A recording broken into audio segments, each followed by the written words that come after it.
The oxygen cycle. Oxygen forms 21% of the atmosphere. It is also present in the hydrosphere and lithosphere. Circulation and recycling of oxygen within the biosphere is called the oxygen cycle. The cycle, too, includes both the biotic and abiotic components. Oxygen is continuously produced as well as used up in the atmosphere. Oxygen is highly reactive and it readily reacts with other elements and compounds. As oxygen is found in various forms like molecular oxygen, that is O2, water, that is H2O, carbon dioxide, that is CO2, inorganic compounds, etc.,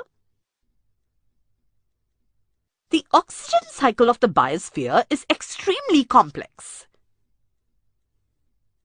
Oxygen is released in the process of photosynthesis, whereas it is used up in processes like respiration, combustion, decomposition, corrosion, rusting, etc.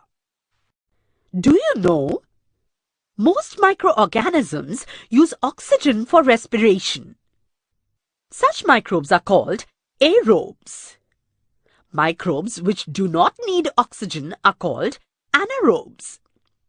Oxygen is important for the synthesis of proteins, carbohydrates, and fats. It is also used in various chemical reactions.